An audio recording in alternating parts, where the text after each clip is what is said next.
everybody. Thanks for tuning in.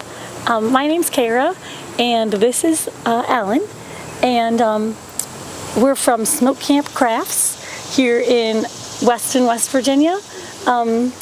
Here we're at kind of, I guess, what you could call the urban homestead mini manufacturing, jelly manufacturing site. And this is our little farm stand here, and then our jelly kitchen is there in the back. And we just have a few plants this year. Of course, with the baby, I haven't been doing too much farming this year myself, but these are all cuttings that we've made. Everything from spider plant, rosemary, lavender, basil. We have some yucca, catnip, horseradish, which is really easy to propagate from the roots. And then butterfly flowers are also called pleurisy root. That's the one with the little orange flowers that looks kind of like milkweed.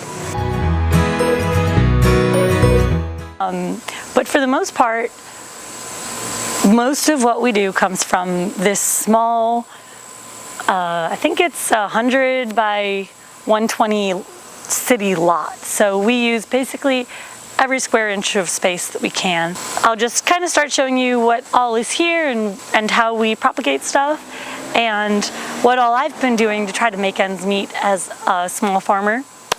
So these are some of our very easy to propagate plants. This is our willow. This is Banker's willow, and it's always good to have willows around when you're propagating plants because the willows have a hormone in them that help with rooting. So oftentimes we'll like blend up a willow in water and water our cuttings with that to help propagate the roots. I think it's becoming a pretty commonly known thing, but it was something that Dot taught me that I like to share. And this is one of Dot's willows from Ann Nye that I'm really excited about that I have to show, which I don't know if people are excited about it too, but it's a corkscrew willow. And willows just grow really fast, and I just love them. They have so many uses, basketry being the main one, but I'm really excited about making baskets out of this because it's going to be just really interesting looking baskets. And then I've got more Banker's willow here, and then also hazelnut and persimmon trees. I'm propagating those persimmon trees.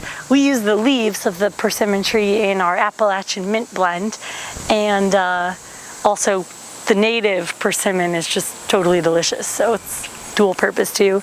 And then we've got, this is a chaste tree here that produces chaste tree berries. That one we use in a tea that, actually one of the ones that I formulated called Holy Cramp Tea. So when you're getting really bad cramps, the chaste tree berries are really good for that. And then we've got elderberry plants being propagated. These are all going to go to the patch at the farm. Elderberry is super easy to propagate. This one came from a woody cutting off of one of our plants that we planted here in the spring. And I did a little bit of experiment and found that although there's a lot of conflicting information online, the roots seem to produce better when they're in a slightly warmer environment. So when you do your cutting in the spring, there'll be like little buds on here. Just stick it in some dirt and water it and put it in a warm area, and you'll have your elderberry bush for the next year.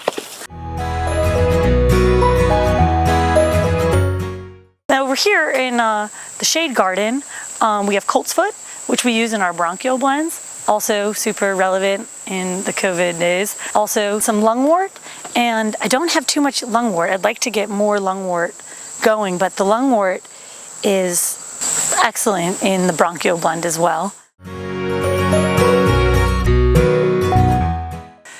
These guys are the composters. They pretty much create all the great soil that we dig out of here and use on the garden, and they also produce eggs.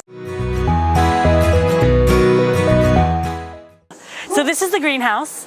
I used to live here. My friend Liz lives here now. But yeah, we have a bunch of hemp plants in here, and these were just volunteers that actually came. This greenhouse was full of hemp last year, and these were the ones that we let survive. This was literally from all the seeds that came down last year, a sea of hemp. So we decided, well, we'll just keep a few and have fun with it. And then we're doing a bunch of propagating in here. Lavender, sage, tons of lavender cuttings, tons of rosemary cuttings.